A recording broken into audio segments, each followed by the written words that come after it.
किसान आंदोलन अभी तक किसी भी नतीजे पर नहीं पहुंचा, लेकिन देखिए सियासत किस तरह से इस पर दिनों दिन बढ़ती जा रही है। आपको हम 3 तस्वीरें दिखाते हैं जो इस आंदोलन में आज का सबसे बड़ा अपडेट है। पहली तस्वीर देखिए गाजीपुर बॉर्डर की, जहां पर विपक्षी नेताओं का प्रतिनिधिमंडल आज पहुंचा और आंदोलन स्थल पर रिपोर्ट लेने गया।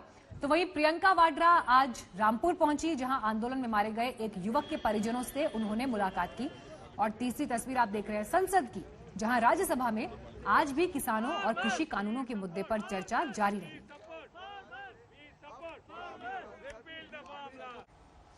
जिस राजनीति से दूरी बनाए रखने की बात किसान नेता अब तक करते रहे, वही राजनीति उनके गले पड़ती जा रही है। आज विपक्षी सांसदों का एक दल गाजीपुर बॉर्डर के हालात का जायजा लेने पहुंचा। हालांकि कड़ी सुरक्षा बैरिकेडिंग की वजह से ये सांसद मुख्य धरना स्थल तक नहीं पहुंच पाए।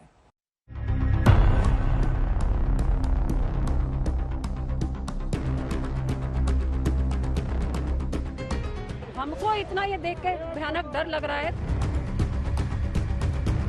गाजीपुर बॉर्डर, संसद से सड़क तक किसान किसान, राज्यसभा, किसान युवा आम जनता के साथ जुड़ी हुई है। तो पूरे तरीके से ये धीरे धीरे ये सरकार विश्वास खोती जा रही है। संसद के ऊपरी सदन में जब विपक्षी नेता कृषि कानून के मुद्दे पर गर्मा गर्म हमले बोल रहे थे, उसी वक्त संसद भवन से दूर गाजीपुर बॉर्डर पर विपक्षी सांसदों का एक दल किसानों की मुश्किलों का हाल ले रहा था। 10 विपक्षी पार्टियों के 15 सांसद सुबह करीब 10:30 बजे गाजीपुर बॉर्डर पहुंचे। ये सांसद शरद पवार के निवास से एक बस से यहाँ पहुंचे थे। अकाली दल की नेता हरसिमरत कौर बादल सांसदों के दौरे में सूत्रधार की भूमिका निभा रही थी। अब तक ये सांसद गाजीपुर बॉर्डर की कीलबंदी की तस्वीरें टीवी चैनल्स पर देख रहे थे, पहली बार अपनी आंखों से देख रहे थे। Different parties have come here to actually come and see what this is. We've been seeing it on the television and the press. We wanted to come and see for ourselves. This is appalling, shocking to see that our own people have been barricaded from entering. And look at the layers of barricades, barbed wires, iron spikes, and concrete walls built to keep our own people away. Ghazipur border की ऐसी किलेबंदी, कई layers की सुरक्षा, ये देखकर इन विपक्षी सांसदों को भी एक बारगी समझ नहीं आया कि वो किसानों के बीच कैसे जाएं। जब सांसदों के दल ने किसानों के मुख्य धरना स्थल पर जाने की कोशिश की, तो पुलिस ने उन्हें वहां जाने से रोक दिया।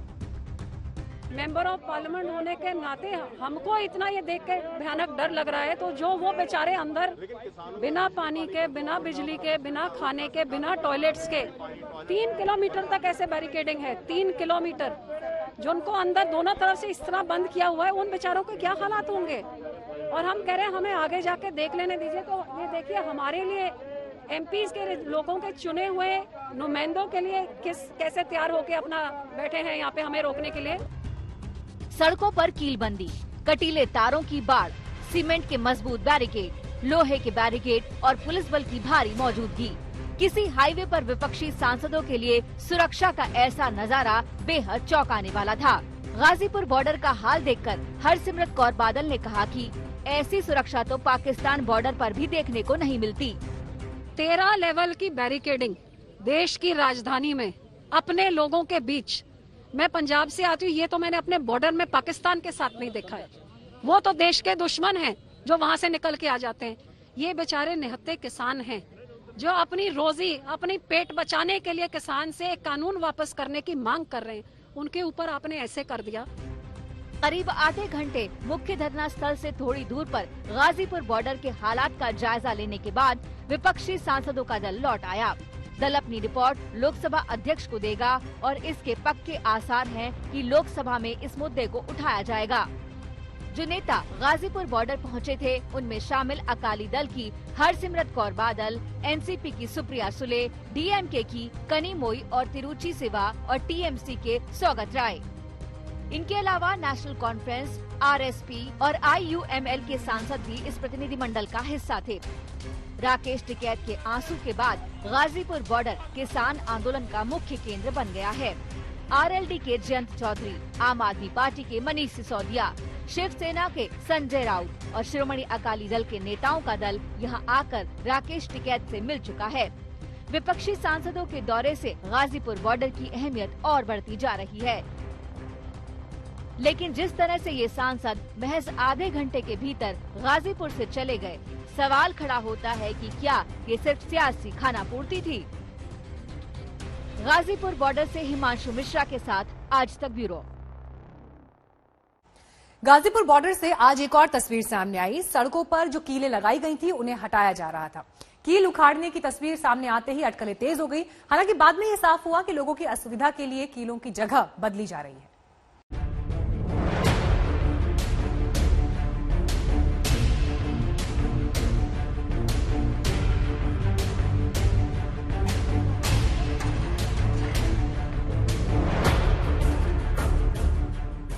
गाजीपुर बॉर्डर में विपक्षी नेताओं के दौरे के वक्त की जैसे ही तस्वीरें सामने आईं, अटकलें तेज हो गईं। तस्वीरों में देखिए, कुछ लोग सड़कों पर लगाई गई कीलें हटाते नजर आ रहे हैं। जब कीलें हटाने वालों से इसके बारे में पूछा गया तो उन्होंने कुछ भी बताने से इनकार कर दिया। किसने भेजा है आपको? किसने भेजा है? मुझे तो खुद नहीं पता, मैं तो दुकान से आया हूँ जी। कुछ ही देर बाद एक वायरल वीडियो सामने आया। वीडियो में कुछ लोग ठोकर से कीलें टेढ़ी करते नजर आ रहे हैं। तब ये साफ हुआ कि जो कीलें टेढ़ी हो गई थी उन्हें निकाला जा रहा है। बाद में बात सामने आई कि कील की वजह से आने जाने में मुश्किल हो रही है, इसलिए इन कीलों को दूसरी जगह शिफ्ट किया जा रहा है। आपको दिखाएं कि किस तरीके से जो यहाँ पर कीलें लगाई गई थी कुछ दिन पहले, उनको हटाया जा रहा है, उनको उखाड़ा जा रहा है। ये यहाँ पर कर्मचारी है। आप कहाँ से आए हो? किस डिपार्टमेंट से हो? किसने भेजा है आपको? किसने भेजा है? मुझे तो खुद नहीं पता, मैं तो दुकान से आया हूँ जी। ये पट्टियां लगाई गई थी कीलों की, उनमें कई कीलें दब चुकी हैं, लेकिन कई खड़ी भी हैं। और ऐसा भी किसान यहाँ बता रहे थे कि कुछ जानवरों को, जो कि यहाँ पर मवेशी होते हैं, उनको इसकी वजह से कई बार चोट भी आई है। तो ये चीजें यहाँ पर चल रही है कि ये जो है ये ये कील कब से लगाई गई थी, हटाया जा रहा है। आपने देखा अभी क्या है? क्या इससे कुछ चोट वोट भी लगी है? पता नहीं मुझे इतना तो, खैर पर ये उसके परेड के बाद के ये इंतजाम था सरकार का जो भी था। दिल्ली बॉर्डर पर कीलबंदी सरकार के खिलाफ एक बड़ा मुद्दा बना हुआ है। लोग सवाल उठा रहे हैं कि खेतों में अनाज लगाने वाले किसानों की राह में कील लगाने का क्या मतलब है। दूसरी तरफ दिल्ली पुलिस का कहना है कि 26 जनवरी को मचे बवाल के बाद सुरक्षा उपायों के लिए ऐसे एहतियाती उपाय किए जा रहे हैं। यकीनन 26 जनवरी को ट्रैक्टर मार्च की आड़ में जो कुछ हुआ उसका कोई बचाव नहीं कर सकता, लेकिन सुरक्षा के इतने कड़े बंदोबस्त देखकर ये सवाल उठ रहे होंगे कि कहीं ज्यादा तो नहीं हो गया। गाजीपुर बॉर्डर से कुमार कुणाल के साथ आज तक ब्यूरो। तो देखा आपने किस तरह की तस्वीर आज गाजीपुर बॉर्डर पर दिखाई दी, क्योंकि जो कीलें वहां पर लगी थी उनको हटाने का भी एक प्रयास हुआ। और ऐसे में सवाल ये थे कि क्या सुरक्षा व्यवस्था वहां पर कम की जा सकती है आने वाले दिनों में। दिल्ली की सीमा पर चल रहे किसान आंदोलन के बीच आज चर्चा में कांग्रेस नेता प्रियंका गांधी वाड्रा का रामपुर दौरा भी रहा। 26 जनवरी को ट्रैक्टर परेड में हादसे की शिकार एक किसान के परिवार के घर प्रियंका पहुंची।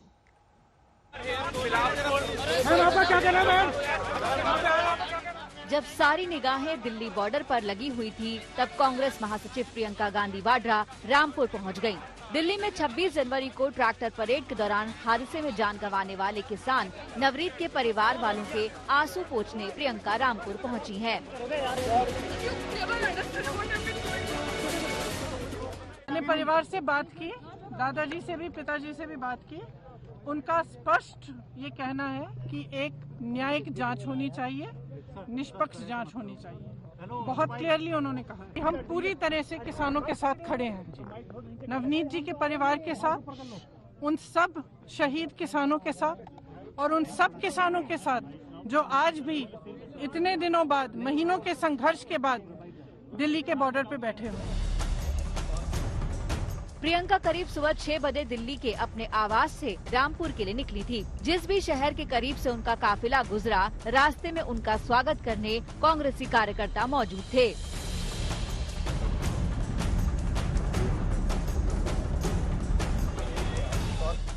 दिल्ली से रामपुर के पूरे रास्ते आज तक की टीम भी मौजूद थी।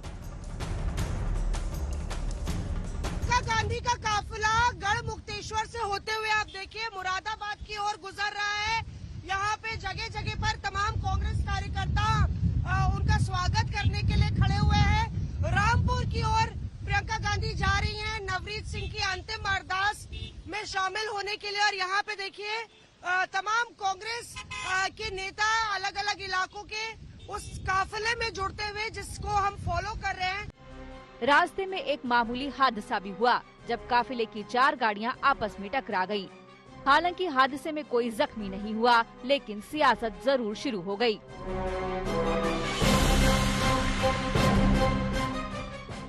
प्रियंका नवनीत के परिजनों से मिली, उन्हें ढांढस बंधाया, लेकिन बीजेपी को प्रियंका की ये सहानुभूति यात्रा पसंद नहीं आई।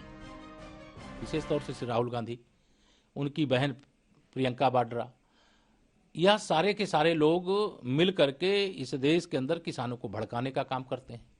श्री अखिलेश यादव जी, जिनको खेती के बारे में ABCD नहीं पता रहती है। किसानों के मुद्दे पर प्रियंका ट्विटर के जरिए सक्रिय रही हैं। वो ट्विटर से किसान आंदोलन को समर्थन देती रही हैं। रामपुर दौरा इसी की एक अहम कड़ी है। मौसमी सिंह, रामपुर, आज तक। किसान आंदोलन का चेहरा बनते जा रहे राकेश टिकैत ने कल हरियाणा के जींद से सरकार के खिलाफ हुंकार भरी। जींद के कंडेला गांव में खापो की महापंचायत में टिकैत ने कहा कि नौजवान अभी सिर्फ बिल वापसी की बात कर रहे हैं, अगर गद्दी वापसी की बात करेगा तो क्या करेंगे। इसे अल्टीमेटम ना कहें तो क्या कहें, इसे सीधे सरकार से भिड़ना ना कहें तो क्या कहें। काम कर लो, ये बिल वापसी ले लो, MSP पे कानून बना लो। लेकिन किसान नेता राकेश टिकैत के तेवर ही ऐसे हैं कि मानो सरकार को ताकत दिखाएंगे तो उसे झुका पाएंगे। हमने अभी बिल वापसी की बात करी है, सरकार कान खोल कर सुन ले। अगर इस नौजवान ने गद्दी वापसी की बात कर दी तो क्या करोगे? अगर इसने गद्दी वापसी की बात कर दी तो क्या करोगे? आप अपना काम कर लो, ये बिल वापसी ले लो। 26 जनवरी के बाद पहली बार राकेश टिकैत ने दिल्ली के गाजीपुर बॉर्डर का अपना प्रदर्शन स्थल छोड़ा था और हरियाणा के जींद की खाप पंचायत में पहुंचे थे। गणतंत्र दिवस के दिन सामने आई हिंसा के बाद अब किसान संगठनों के सामने 2 बड़ी चुनौतियां हैं। पहली बड़ी चुनौती राष्ट्र विरोधी तमगे को खत्म करना और दूसरी बड़ी चुनौती धरना स्थलों पर फिर से प्रदर्शनकारियों को जमा करना। अपने आंसुओं से किसान आंदोलन में नया ट्विस्ट ले आए राकेश टिकैत ने जल और जमीन के इमोशनल वाला कार्ड भी चला। इस आंदोलन का देवता जल है, जल पानी कहीं सजाने की जरूरत नहीं है। अपने खेत की मिट्टी को जाके अपने घर के मंदिर में रखो, जल अपने खेत का जो जल है उसको रखो, उसकी पूजा करो, आपका आंदोलन कभी फेल नहीं होगा। जींद की महापंचायत में किसान की पगड़ी उछालने वालों का इलाज करने का ऐलान करने वाले टिकैत जब वहां दिल्ली पुलिस की बाड़ेबंदी का विरोध कर रहे थे और ये हुंकार भर रहे थे कि ऐसी कीलों से किसान का हौसला नहीं टूटने वाला, तो बोलते बोलते लाल किले को लेकर क्या बोल गए, इसे भी जरा सुनिए। अरे किले तो लाल किले के दीवार पे भी गाड़ी गई थी, किले तो गेट पे भी गाड़ी गई थी। कहाँ है वो किला? कहाँ है किले का गेट? उससे किले गाड़ी गई थी, किसान लेकर गया था उसको। जींद की इस महापंचायत में राकेश टिकैत का मंच भी गिरा। वैसे तो ये एक छोटी दुर्घटना भर था, संयोग भर था, लेकिन राकेश टिकैत कब तक किसान आंदोलन को टिकाए रखने की कुवत रखते हैं, यहाँ ये सवाल भी खड़ा हो रहा है। वैसे टिकैत ने खुद अक्टूबर तक एक तारीख दी है। अब बताओ हमारे पे क्या इलाज है? अगर नहीं आ रही तो आंदोलन चल रहे पूरे। हमने अक्टूबर तक का टाइम अब दिया है कि अक्टूबर तक का किसान तैयारी करे अपनी। राकेश टिकैत की मौजूदगी में जींद खाप पंचायत में कृषि कानूनों की वापसी, MSP कानून बनाने और गिरफ्तार लोगों को रिहा करने और मुकदमे वापस करने जैसी मांगों के साथ साथ ये भी कहा है कि किसानों की संघर्ष समिति से प्रधानमंत्री नरेंद्र मोदी अब खुद बात करें। गृह मंत्री अमित शाह भी बातचीत में शामिल। बातचीत में कृषि मंत्री नरेंद्र सिंह तोमर या कोई अन्य मंत्री स्वीकार नहीं होगा। बड़ी चर्चा है आपके आंसुओं की, पासा पलट दिया कह रहा है आपके आंसुओं ने। नहीं, हमने कुछ नहीं करा। ये ना मोर्चे टूटते थे, ना कोई दिक्कत हो रही थी। भाई गांव के लोग अगर गांव चले गए तो उसका मतलब ये नहीं कि लोग ढिल्ले हो गए। गांव के लोग बैठा के गए हमको, उनके मोर्चे को जबरदस्ती कोई आ जाएगा ऐसे कोई आ थोड़ा सकता है मोर्चे।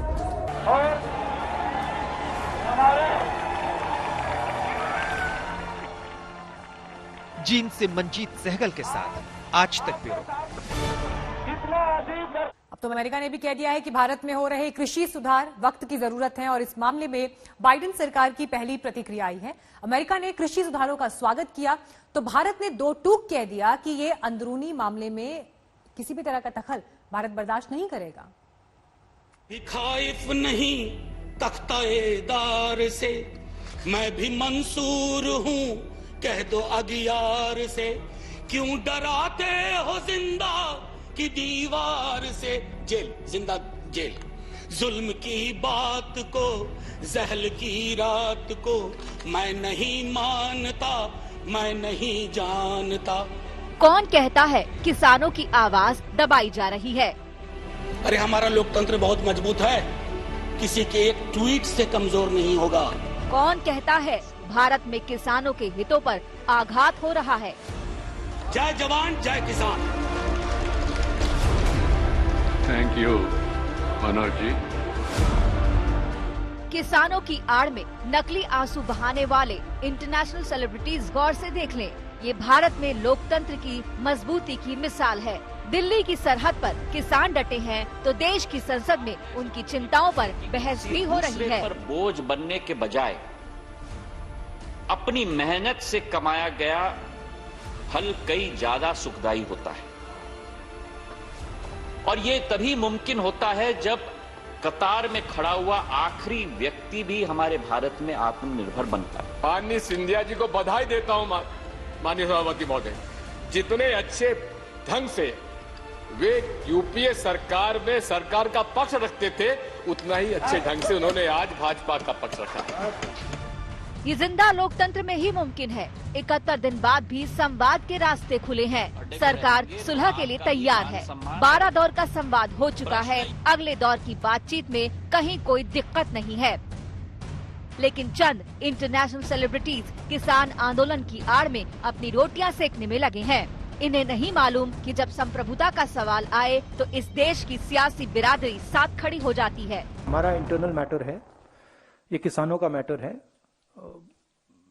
बात क्लियर है कि ये जो कानून है ये वापस लेने हैं। Absolutely the reputation of India has taken a massive hit, not only on how we are treating our farmers, on how we treat our own people.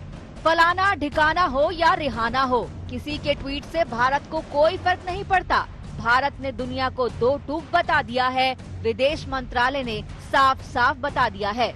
विदेश मंत्रालय की तरफ से जारी किए गए ट्वीट में लिखा गया है, सनसनीखेज सोशल मीडिया हैशटैग और कमेंट से लुभाने का तरीका, खासकर जब मशहूर हस्तियां और दूसरे लोगों द्वारा किया गया हो, तो न ये सटीक है और न ही जिम्मेदाराना है। इस तरह के मामलों पर टिप्पणी करने से पहले तथ्यों का पता लगाया जाए और मुद्दों को ठीक से समझा जाए। गृह मंत्री अमित शाह ने भी बता दिया है, कोई प्रोपेगेंडा भारत की एकता नहीं तोड़ सकता, कोई प्रोपेगेंडा भारत को नई ऊंचाई छूने से नहीं रोक सकता। भारत एकजुट खड़ा है। अब तो अमेरिका ने भी कह दिया है, कृषि क्षेत्र को बेहतर करने के लिए किसी भी फैसले का अमेरिका स्वागत करता है। प्राइवेट सेक्टर को इस ओर लाने का भी स्वागत है। ये अमेरिकी विदेश मंत्रालय की तरफ से पहली प्रतिक्रिया है। अमेरिका कह रहा है कि बातचीत के जरिए मसले का हल निकालना चाहिए, तो इसमें दिक्कत कहाँ है? न सरकार को गुरेज है, न किसानों को। तो फिर हिंदुस्तान के अंगने में मानवाधिकार की टफली बजाने वाले ये सेलिब्रिटीज कौन होते हैं?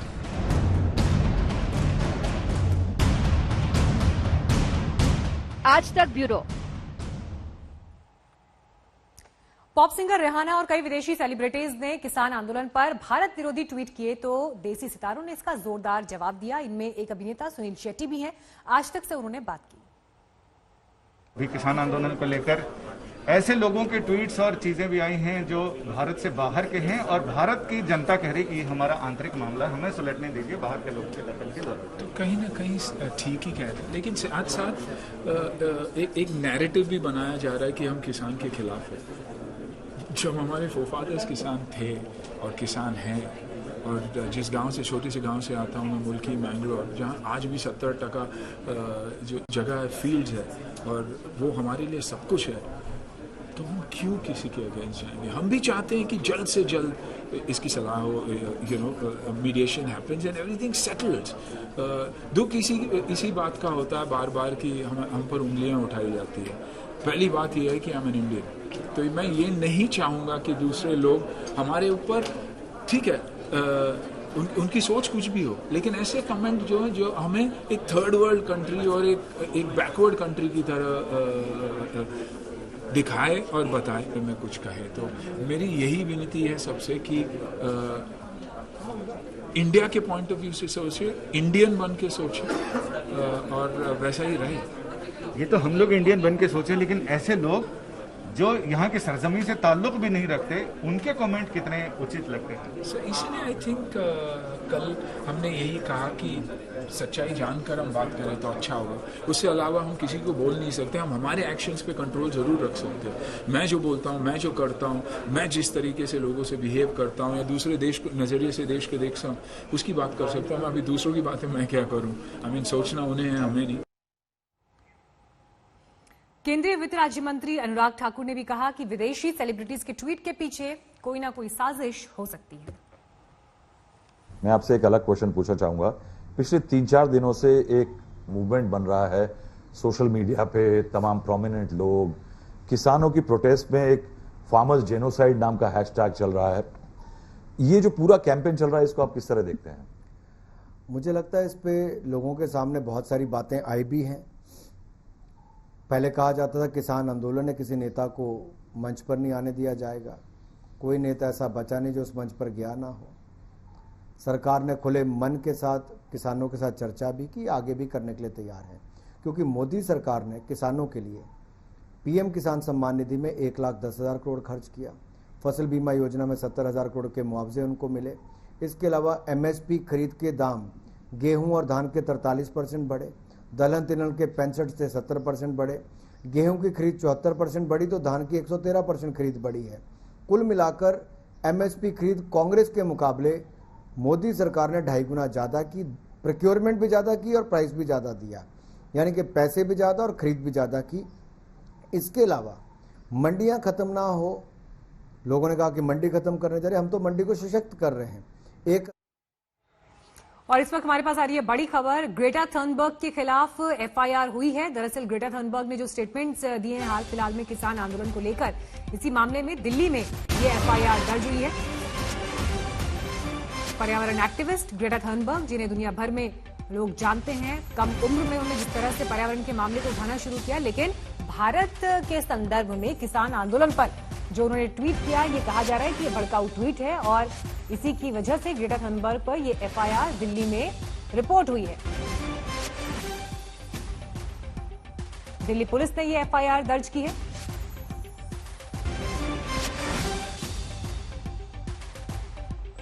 तो हाल ही में जिस तरह से किसान आंदोलन को लेकर विदेशों से बड़ी हस्तियों ने ट्वीट किए, चाहे वो पॉप स्टार रेहाना हो, जिनकी अभी खबर भी हम आपको दिखा रहे थे, ग्रेटा थर्नबर्ग, अब इन्हें लेकर ये एफआईआर दर्ज हुई है। देश की राजधानी दिल्ली में किसान आंदोलन पर भड़काऊ ट्वीट का ये आरोप है। हालांकि विदेश मंत्रालय ने भी इस बात को लेकर कहा था कि भारत अपने मामलों को खुद देखने में सक्षम है, हमें किसी बाहरी व्यक्ति के इसमें बोलने की या किसी दूसरे देश के इसमें इंटरेस्ट लेने की जरूरत नहीं है। हमारे तंसीम हैदर आ गए हैं और जानकारी के साथ। तंसीम, दिल्ली में एफआईआर हुई है, क्या है पूरा इसको लेकर डिटेल बताइए।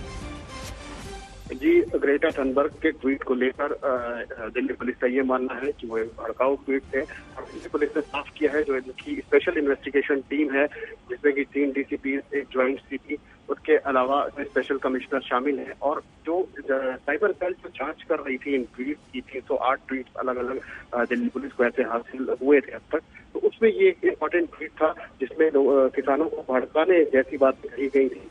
लिहाजा इनके खिलाफ, ग्रेटा थर्नबर्ग के खिलाफ 120 क्रिमिनल कॉन्स्पिरेसी, 153 AIT एक्ट के तहत एफआईआर दर्ज की गई है, दिल्ली पुलिस ने दर्ज की है। तंसीम, ये बात तो है ही वैसे साफ कि ये प्रतीकात्मक भी है एक तरह से, जो ये मुकदमा या एफआईआर हुई है, लेकिन यहाँ से आगे क्या हो सकता है आगे? और जी देखिए, जाहिर है कि इन्वेस्टिगेशन बड़े लेवल पे चल रहा है। जितने भी इस तरह के ट्वीट्स हैं, जितने भी इस तरह के वीडियोज हैं, उनकी एक बहुत बड़ी टीम है दिल्ली पुलिस की जो इसकी जांच कर रही है। अब जाहिर सी बात है कि इनमें इन्वेस्टिगेशन में लिया जाएगा। अब 2 लोग विदेशों में बैठे हुए हैं, उनके लिए पुलिस प्रोसेस करती है और उनको नोटिस ईमेल्स के जरिए जारी किए जाते हैं।